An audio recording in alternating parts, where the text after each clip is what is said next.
Salams, you're watching People's Dispatch, and this is the daily debrief coming to you from our studios in New Delhi on this World Health Day.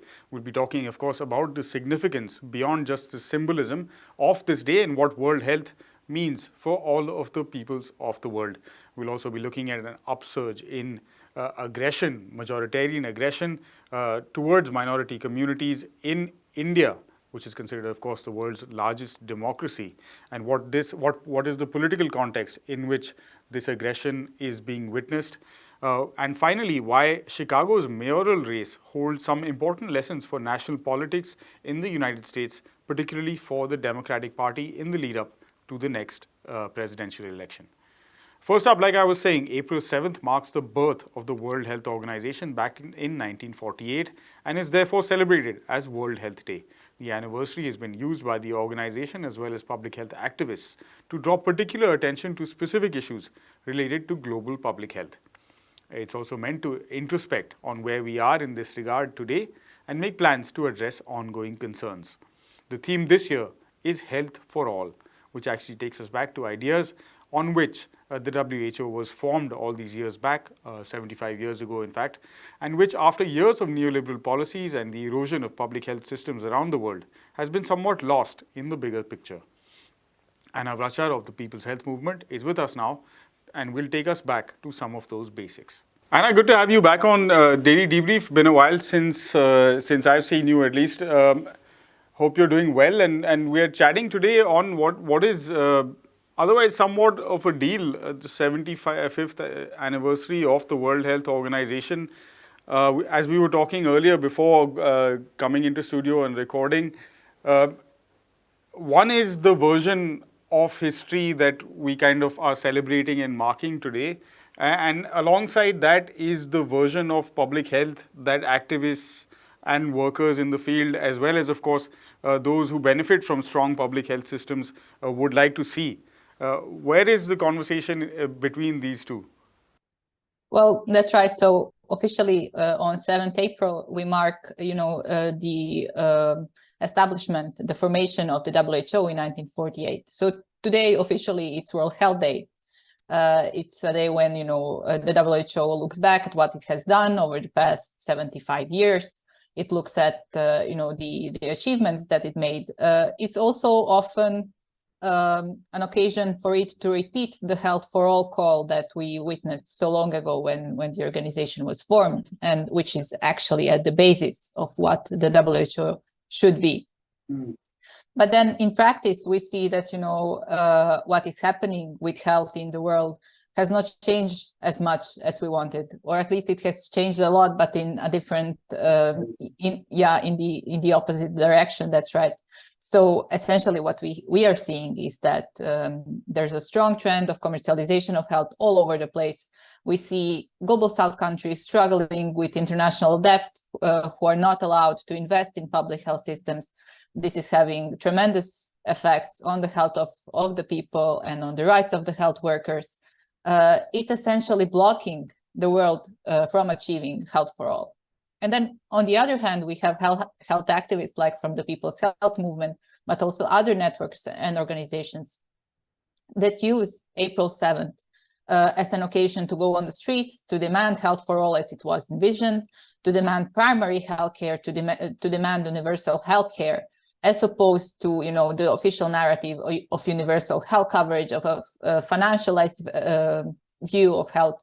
And this is what we're seeing today. So, all over the world, we're going to see people manifesting in different ways their demands and the demands for fairer and better health systems that correspond to our needs and not to that international financial institutions would like us to do.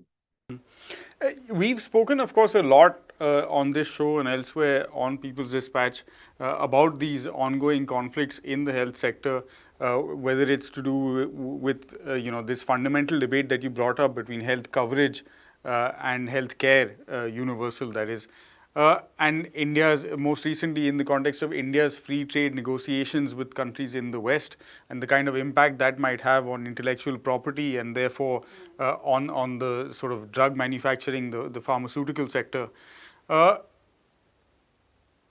So we won't sort of get into that or the functioning of the WHO for now. Like you were saying, activists are on the streets kind of marking the occasion and using it to reiterate the message that the organization and the whole movement is founded on. So what are the most interesting highlights for you in terms of actions that are being taken on this day and in the, let's say, 1 year to come?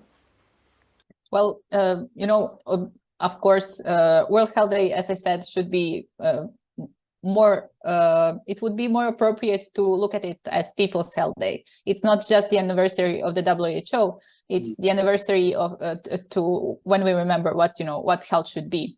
And that's something that, you're very right when you say, let's not talk only about the WHO today, because it's not about the WHO, it's about our health. And that's what people are showing. So from the most exciting actions or announcements that we have seen over the past couple of days or weeks even, I would single out a People's Health Tribunal, which will be launched in May. And so spanning on this, building upon the discussions about the effects of extractive industries in Africa. And it's launched by a coalition of networks and health organizations, both from the global south and the global north. So it's something that's trying to bring together the narrative of how our health is impacted, but by what happens in the environment. And of course, we are seeing increasing proof of what climate change and the climate crisis will mean for people's health. Yeah. It will mean a return or a reinforcement of communicable diseases that we hope to have eradicated by now. It will mean that more people will be forced to move out of the places where they live. It will mean destruction of traditional agriculture and food production. So activists in Africa, from Mozambique to other places, are coming together with activists in the global north to demand the responsibility of the industries that are causing this strife locally. So in particular, in this case, it's about the companies, about Shell and Total in Africa particularly, but it's something that's going to be as impactful in other regions as in Africa itself. All right. Thanks very much, Anna, for joining us today and reminding us essentially of some of these goals that often tend to get lost in the present day narrative of where things are headed. And wishing you a happy World Health Day from the perspective of another strong year of covering what's happening in public health movements and in terms of policy around the world. Thanks again. Now, over the past few days, at a time of significance to most of the world's major religions, we've been reporting consistently on the intensification of oppression, hate, and violence faced by minority communities. Incidents in Jerusalem and the occupied Palestinian territories have been in particular focus, following a series of raids and other actions from Israeli state forces. But meanwhile, in India, a country that Prime Minister Narendra Modi has taken to calling the mother of democracy, since the South Asian nation assumed presidency of the G20 grouping this year, a frightening upsurge in majoritarian aggression is also taking place. An upsurge that says a lot about the state of politics in the country. NewsClick's Pragya Singh, who of course also often hosts the show that you're watching right now, Daily Debrief, is with me in studio to discuss the context in which all this is taking place.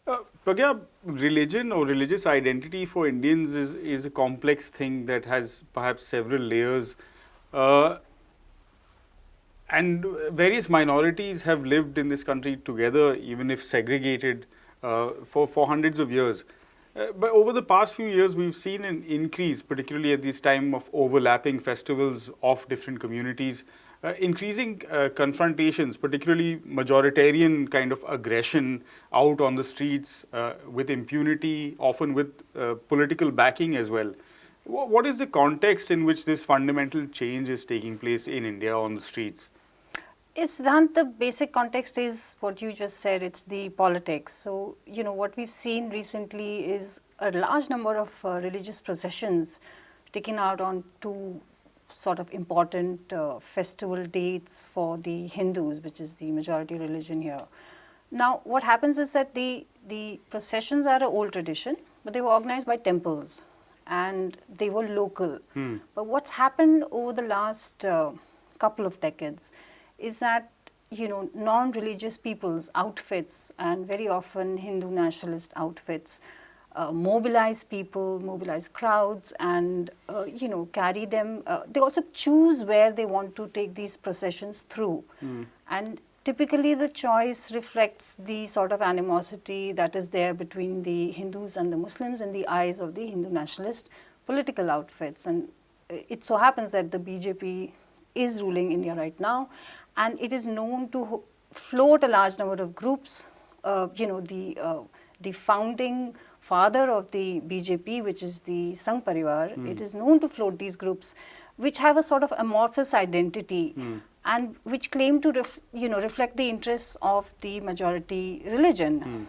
They tend to put pressure on local administrations to carry out these processions and also choose their route. And the route becomes the source of these conflicts which we are seeing. But, like you said, it's not a sudden development. This development in our time, you can say it came down to 1991. That's when India actually liberalized its economy, allowed the private sector to enter where only public sector used to be there before, and so on. And so it created a certain section which had plenty of jobs earlier. Now they do not. Now they have to face hardships. So 1991 also is the year in which, for example, in Gujarat, the home state of the Prime Minister, which was then ruled by the Congress party, which is in opposition now, they brought in a law which is the Disturbed Areas Act, which essentially prevents Hindus from buying properties which belong to Muslims and vice versa. So you create ghettos. You create the ghettos and then you want to take your procession through that ghetto. And then you want to raise provocative slogans, you want to sort of just carry weapons, and then you create a situation where some hothead or somebody else, we don't know who, somebody will chuck a stone at the procession, and that will become a source of a big religious fight. Flashpoint. Yeah. And now what we also see is that the places where the conflict occurs are of two kinds: places where they constantly occur, and places where the conflict occurs in a cyclical phase. It'll happen this year in one place, and then it'll shift to another part of that state, and then it'll come back. But you see, what's important also to note is that if you create ghettos, and if your politics is banking on religious divides, then you are going to have more and more conflict. And recent reports have highlighted that the number of destruction of property, the amount of religious sites which are being targeted at these processions is actually increasing at a very alarming pace. Even though the death toll is rather low, but there is a belief that these are very orchestrated events, and that even the low death toll is actually to ensure that the middle class in India gets very outraged by violence in which a large number of people die. So what happens now is a sort of economic attack, a social attack, a sort of terrorizing of people by burning down their properties, generally of the poor Muslims. India is also in the later stages of an election cycle. There are general elections coming up in less than a year's time. Does that feed into the present frenzy? Is it playing into the hands of certain, like you were mentioning, a lot of these organizations, the militant nationalist organizations, are actually backed by various, other organizations connected to the ruling BJP. Is that kind of feeding into the whole narrative in the country? And also the economic parts that you pointed out, it's been on for a while. Right. What is the kind of catalyzing the sudden upsurge? Right. So, the election, of course, there is a very strong belief among a lot of people who are critical of these kind of events that the reason why this year we saw religious processions spark violence in, say, West Bengal or Bihar is because the BJP does not have control over the electorate there, and it is their ardent wish to win elections in, this is their third time they're seeking re-election at the national level. So there is a certain amount of anti-incumbency. Their promises, especially on the economic front, have not really panned out the way they had promised, and so they need as many victories as they can. What happens in a state, say Bihar, a weak state, economically weak state, a state which does not have a very strong administration, comes under pressure from these militant outfits. But we also need to highlight, I think, the opposite of this, the state of Telangana. Now, the police chief over there, as well as the political parties in control of the state, were able to prevent violence this year, last year in 2022, because they simply did not allow the processionists to pick and choose where they wanted to go through, and they also ensured that there would be adequate security arrangements, right? So it's not a great thing that you need a very active security forces to allow this, but then you have to also remember that these are not organized by religious bodies or temples or mats or dargahs. These are organized by social actors with a intent to polarize people, and the ultimate objective is always to help the party in power right now to divide people and win votes. All right, thanks very much, Pragya, for that. And we'll come back to you soon for updates on what's happening and continuing coverage, of course, as India goes into that massive election process. Right. And finally, Brandon Johnson, an American educator and politician, is a new mayor-elect of Chicago, a Democratic stronghold and the third largest city in the United States. Johnson is counted among the progressives within the Democratic Party and was elected on a platform for strengthening public education, health, and safety.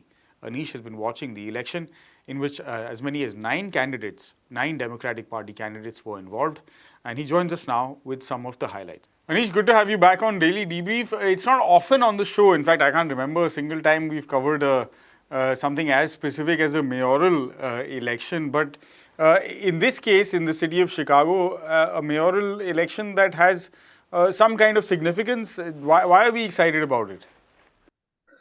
Well, the short answer is that a progressive, or at least in the in the U.S. political landscape that we look at, a progressive candidate won a major city. It is like one of the largest cities and one of the most populous cities in the United States, Chicago, and so a victory of this kind is definitely a major boost for not only progressives within the Democratic Party, but also progressive movements outside of the Democratic Republican binary that exists in the US electoral politics. In many ways, it also upended all sorts of expectations. Pretty much everybody, even despite the kind of progress that Brandon made throughout the electoral process, the campaign, through opinion polls, and even the first and the second round of the elections, nobody really expected him to win, realistically speaking.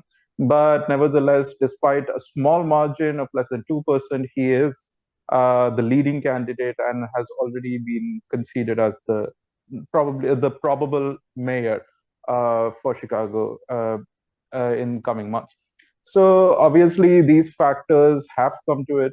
So at the heart of that is definitely the kind of campaign that he ran, and which pretty much was pitted him against all the other candidates, not only his Republican contender, the closest contender, Paul Wallace, but also the incumbent Democratic mayor and other candidates from his own party and also other parties. So he pretty much had a campaign that went against a whole lot of policies of pretty much every other candidate, and he still won. And that is definitely at the center of the talks, and that will obviously have a more national implication in the short run. Right, which brings us nicely to the next part, which is essentially that the trade unions, I mean, like you're pointing out, firstly, the platform itself is, at least in the domestic US political context, a progressive platform. It's a platform for increased funding to, let's say, public education, strengthening of those systems, public health care, police reforms versus the crime narrative that we see pushed in mainstream media. And also, this is the home of Barack Obama, and we're in the second part of an election cycle. In that sense, the progressive sections of the Democratic Party, are they kind of voicing issues that are at the core of working class issues in America? And is that the only real alternative or way for the Democrats to actually differentiate themselves somewhat from what the Republicans are peddling?